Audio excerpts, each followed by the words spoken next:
Today, let's talk about Get Ready With Me's 126-piece collection. As you guys can see, sobrang daming product. And to be honest, nakaka-overwhelm. Sobrang daming shades, undertones, as well as powders, iba-ibang option. Kaya ayun guys, today I'm gonna be sharing with you my thoughts about the product as well as some of the swatches. We also have a wear test sa dulo ng video, so make sure to watch that para alam nyo talaga lahat ng details. By the way, this is how my skin looks like without anything. In my humble opinion, yung center ng face ko, okay naman yung skin. It is decent naman, at least to me. However, dito sa side na to, as you guys can see, nagbe-breakout ako. Dito din sa chin and also sa kabilang side. For primer, we have 3 options and I got 2. We have Blur Matte Primer and Life Proof Primer. Product comes in a squeeze tube with nozzle tip, which I absolutely love kasi it's very hygienic, easier to use, and makokontrol mo talaga yung amount of product. Life Proof is for gripping and is water-based. Blur Matte is pore filling, mattifying, and blurring. For primer, Blur Matte yung gagamitin ko. Because again, it's pore filling and also mattifying. And to start, sa isang side muna tayo maglagay. Of course, para makita nyo yung difference ng meron and wala. And ayan, i-focus lang natin siya sa mga areas na visible talaga yung pores. I think obvious naman, talaga nakaka-mattify siya and nakaka-blur ng pores because, diba, hindi na siya shiny and parang wala na yung texture, mas smooth tignan. Dito din sa forehead para mawala yung shine.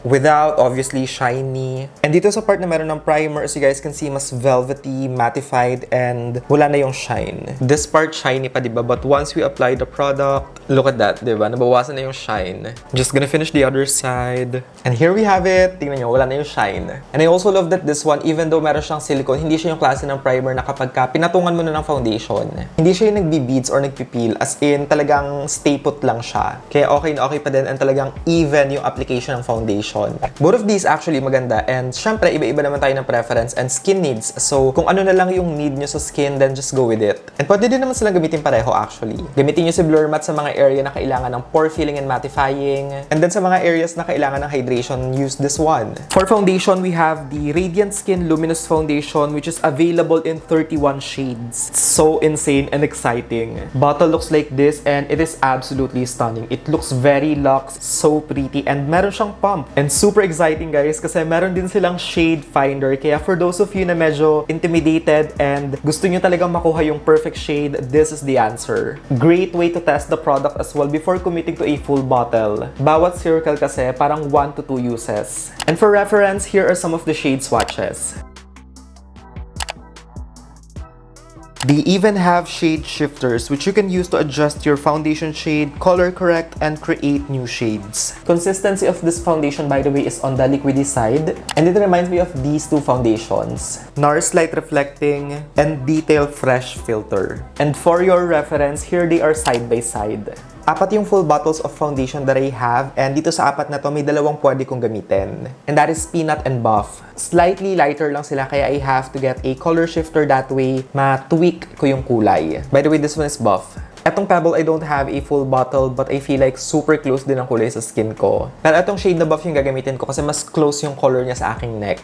Sorry, may kinuha ko. Actually, haluan na lang natin ng shade shifter para makuha ko talaga yung exact shade. This is how it looks like, runny yung consistency. And what I'm gonna do is kukuha ko ng Orange Sunset para maging slightly warm siya. Ito guys, konti lang muna tapos i-mix ko na. Actually, nakakatuwa siya kasi diba, parang nag-experiment. I'm using lip brush to apply, by the way. And let's start. Ayan, I'm just gonna stipple it muna. And look at that, diba? Malapit na yung kulay niya sa skin tone ko. Well, to be fair, malapit naman na yung kulay niya talaga. It's just that may slight lang ako hinahanap na warmth. But look at that, diba? Malapit din sa neck ko. Coverage of this nga pala guys, medium but very buildable, making it perfect for every day. And of course, half lang muna ng face ko yung lalagyan ko that way. Makita niyo yung difference ng with and without. This foundation is so pretty. I mean, look at that. It managed to even out my skin tone without making it heavy or cakey. If you love yung feeling ng NARS Light Reflecting or Detail Fresh Filter sa face, you will love this one kasi super lightweight as well. Almost like skincare. Ganun yung texture ng foundation. Para siyang skincare and makeup hybrid. Which just enough ay hindi nila kini-claim. But ganun yung feeling ng product kapag ka tinatouch. Especially kapag ka ginaganon. Kapag ka nirarab ng finger. Smooth yung foundation. It's not thick at all. Hindi siya yung parang, alam mo yun, oily na thick na off sa pakiramdam. Look at the finish. And again, light layer lang to, 1 layer, and yung ginagamit ko lang is kung ano yung natira ngayon sa foundation para i-spread. This time, I'm gonna use a denser brush, tapos build up natin yung may mga dark spots. Here. Ayan, dito sa area na to. Para makita nyo how it looks like kapag ka binabuild up or nililayer. You just stipple it on top, blend it a little bit, and that's it. Diba, hindi na ganun ka-noticeable yung dark spots. And to be honest, I don't mind kahit mag-peek through because nandiyan na siya nang gagawin ko. Pero syempre, diba, minsan we crave for something na talaga nakaka-conceal, nakaka-cover. So, ito yung proof na pwede nyo siyang gamitin and i-layer. And also sa mga active sa TikTok, please plug, follow me. Actually, majority ng content ko doon puro perfume, but slowly, I'm going to be including makeup na ulit. Username ko, of course, is @Manalad, same sa other platforms. Grabe, look how easy this one is to apply. And here we have it, guys. This is how the foundation looks like all over my face. Slightly nagkikling lang siya sa mga dry patches, which is of course hindi problem ng foundation, problem ng skin ko. But yeah, just keep that in mind. Make sure na nakapag-hydrate kayo ng skin, moisturized, or kaya nakapag-scrub that way, mawala yung dry patches. And true to its claim, radiant siya. As you guys can see, may konting glow siyang binibigay. Which usually I don't like, but for this one, I like it kasi hindi siya greasy, hindi oiling tignan. Maganda yung radiance na binibigay niya because it gives an illusion na parang skin lang talaga siya. Also, forgot to mention na dito nga pala sa foundation na to, kapag ka nag-dry na siya sa skin or nag-set, hindi naman sobrang drastic ng change sa color. I'd say from 1 to 10, probably 2 lang. Sobrang close pa rin ang kulay niya sa skin, kaya you don't need to go like a shade lighter, a shade darker. Kung ano yung kulay niya dito, yun na yun. Super exciting because one of my favorite local concealers, Radiance Tint, now comes in a better packaging. Similar packaging na sa Milk Tint, even applicator, kaya uniform tignan. And for this one as well, meron ng shade finder, so if you want to get the perfect shade, get yourself one of these. I swear, super helpful. Still the same formula we all love, creamy and blendable.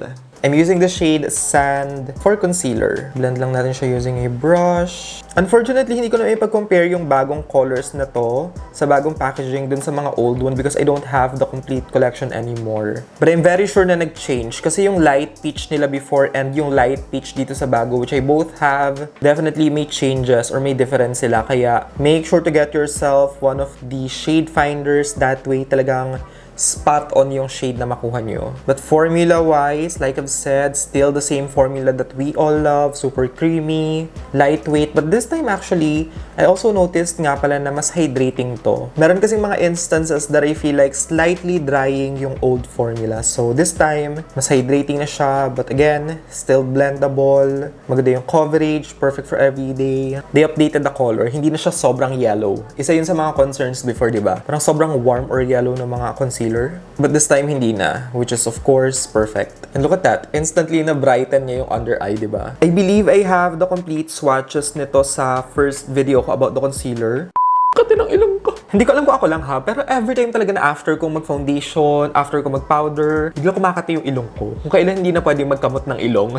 Get ready with me finally released their own loose baking and setting powder. And as an oily skin boy, I'm super happy. Packaging looks amazing. It's actually massive, 20 grams. And the shades that I got are Milky White and Lemonade. Texture-wise, pinong-pino siya. It's finely milled and walang grit. For loose powder and baking, yung gagamitin kong shade is si Milky White. The other shade kasi na meron ako, which is Lemonade, too yellow na for my under eye, kaya hindi pwede. This one actually shook me. Love the triangular puff, by the way. And ayun nga, sobrang na-shook ako kasi sobrang brightening niya sa under eye. I feel like kung pareho tayo ng skin tone, yung shade number 2 yung dapat. If you don't want naman yung OA sa pagka-bright na under eye, I forgot the shade name, ilalagay ko na lang sa screen. But for those of you aiming for that really, really bright under eye, this shade, oh my god, sobrang perfect. Nagpipil nga pala yung dito ko, guys, ha. So just excuse. But look at that. Grabe yung powder, diba? It literally is super blurring, mattifying, and perfect talaga for baking.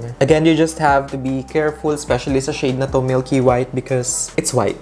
Feels like natin. Hindi siya yung klase ng powder na kapag nilagay mo sa skin mo, instantly parang banat na banat siya and nasak na yung moisture. It's mattifying but it's not drying, if that makes sense. A little goes a long way too, actually. I use this sa center lang ng face ko. But I feel like if I have the second shade, for sure, pwede ko siya ipang-cut ng cheekbone, pang-set ng buong face, pang-bake ng buong face. Concern ko lang talaga dito sa packaging, even though aesthetically pleasing siya, is that it is messy. Not travel-friendly, guys. Kasi diba, triangular siya. So what happens is, kapag ka nilagay nyo siya, of course, nagpipick through pa yung mga butas. Hindi kagaya ng bilog na puff, diba? Nako-cover niya talaga lahat. This one would have been better kung meron pa siyang isang cover. Something like this, yung parang sa Easy. Actually, yun lang naman, minor concern lang. But in terms of quality ng powder, amazing. If you have oily skin or kaya palagi kayong nasa labas, nasa initan, and kailangan nyo ng pangmalakasang powder, you guys might want to check this one out. They also released 3 new shades for the Velvet Setting Powder, and for this, same packaging pa rin as before. Comes in a white compact and a puff. And these are the new shades that we have,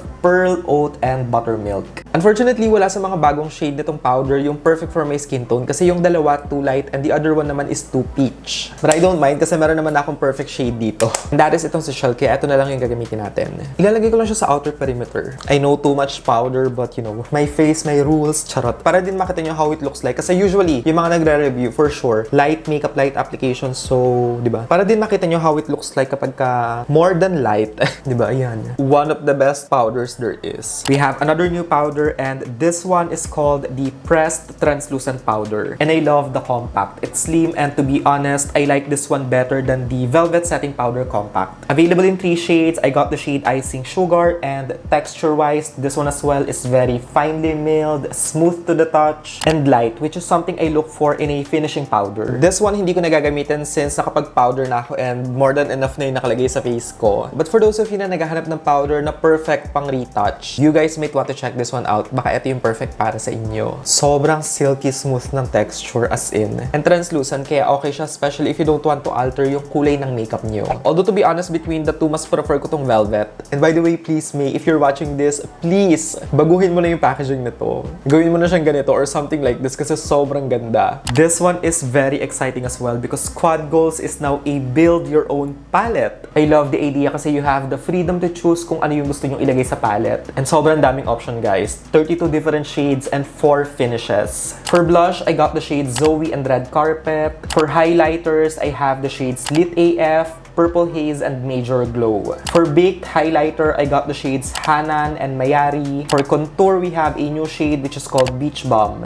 And for glitter toppers, we have the shades Winter and Sky. Such an amazing product for both professionals and regular users. Because again, you get to choose nga what to put inside, especially if you love minimal makeup or just, you know, the basics. And for MUAs, since you have a lot of colors to choose from, you'll be able to use each shades on different clients. For bronzing, I'm using the new shade which is Beach Bum. But for your reference, sa previews or first release, yung shades na ginagamit ko is etong si Sand Dollar and si Tan Lines. Usually pinagmimix ko. And also PSA lang, etong shade na Island Gull, upon checking sa catalog nila, hindi na siya available, so I'm assuming baka ano na siya, discontinued. But anyway, let's now put the new shade to the test. I'm gonna start here. Ooh, this one is nice. This shade is so nice. Look at this area, diba? Nabalik niya na yung warmth na nawala sa skin ko. I freaking love this shade. Para siyang bronzer sa skin ko actually. Diba, look at this part. Ang ganda ng kulay. Ang ganda ng kulay niya, and it reminds me of my favorite Revlon bronzer. The only difference is that this one walang shimmer. So parang ito yung matte version niya. This one, guys, ito.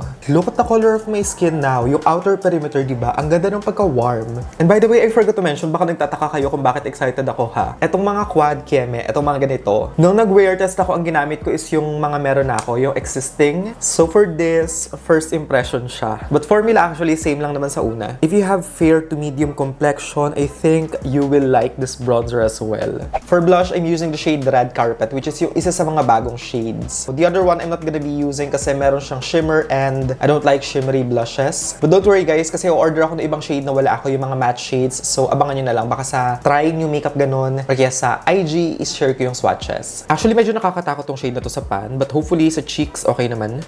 Actually, ooh, it's nice. As long as light-handed kayo. But kung morena kayo, I feel like etong shade na to, again, Red Carpet, will be perfect. But if you have light complexion, I think sa mga bagong shade, yung perfect will be Mantra, Hey Peach. Blush and contour together looks so pretty. Nag-iisip ako ng gagawin, diba? Honest, parang wala na. Oh, actually, try natin yung ano, glitter sa lid. Kulang kasi ako ng lalagyan. So, iba lang dito.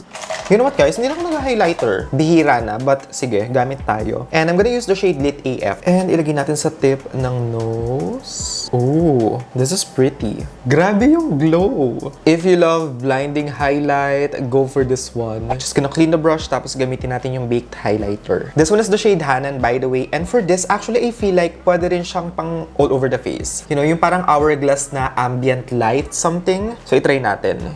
Ayan o, diba? Para hindi flat tignan yung surface. And the good thing about this is wala siyang chunks of glitter, as in pinong-pinong-pinong-pino siya. It's just like a pressed powder na glowy. Subtle lang yung effect niya, but maganda. I like this. Sana kasi laki ng compact. This one, oh my god, I am obsessed. Na-swatch ko na siya, nagamit ko na, and I love it so much. Although to be honest, feeling ko given na yun kasi addict talaga ako sa shimmer and glitters. This one is yung highlighter topper, and to be honest, sa cheeks, I don't see myself using this, but sa lid, oh my god. This one is the shade Winter, and look at the effect. Mukha siyang white once you swatch it, but once you spread it sa lid, oh my god!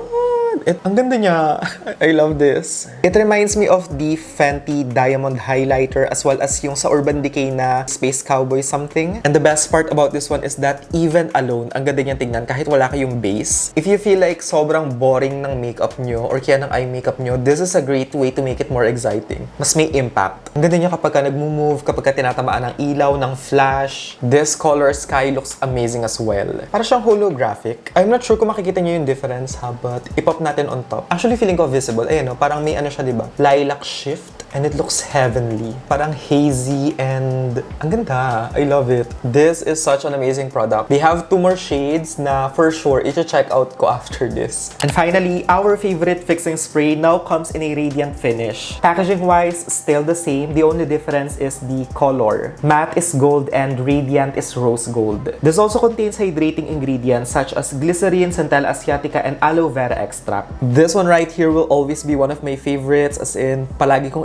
repurchase. But this new one, Radiant variant, slowly becoming one of my faves as well. Finish of this one, parang eto ring Charlotte Tilbury. So if you love this, I'm sure magugustuhan nyo to. Look at the base, di ba? Nawala na yung pagka-powdery and that dry look. After a few sprays, tanggal na yung pagka-powdery and nagmukha na ulit skin yung makeup. I honestly don't have anything much to say about this one except it's really good. For those of you na naghahanap ng local setting spray na talagang maganda yung finish sa skin and effective, you know, something na dinideliver talaga is what it's supposed to give. Get your hands on these setting sprays. And bago tayo mag-proceed sa wear test and final clips, I just wanna say congratulations kay May. Grabe, super nakaka-happy and nakaka-proud. Sobrang nakaka-happy yung dami ng shade, dami ng option, even yung campaign. Actually, look at that. Super inclusive. Mother May is mothering. Charot. Hello, friends. So, this is... Hindi ako sali vlog. Okay, iba pa atong. Ayan. So, this is how my makeup looks like right now. Close up. I have been wearing this makeup for like 4-5 hours. Nag-film ako. Nag-crack lang yung sa gilid ng ilong ko. Yung forehead ko may konting shine, but... Other than that, everything looks super nice. I'm using my G7X, by the way. Grabe yung brightening. Yung brightening powder. Sobrang bright. Hindi siya nag-crack, hindi nag-crease. Kuha ko sa lamin. Actually, ang ganda ng under eye. Very smooth. Very minimal na pag-oil. But the good thing is yung pag-oil niya, parang mas nagmukha lang siyang parang nag-melt sa skin. Parang second skin, ganon. Sa maliwanag tayo. I mean, look at that, di ba? Ganda ng foundation, in fairness. Nung una kinakabahan ako kasi, di ba, radiant, ganon. Pero hindi man. At yung ginamit ko nga pala to sa my face, Velvet Setting Powder in the shade Shell, which is yung ginagamit ko na unang release pa to. Ganda, in fair. So yeah, again, in terms of shine, sa ano lang talaga, typical. Yung nose, yung tip ng nose ko, dito sa center ng aking brows. Walang nag-line sa aking under eye. Bongga. Again, this is how my skin looks like. Medyo binabaan ko yung shutter speed para mag-darken ng slight. Ano yan? Look at my skin.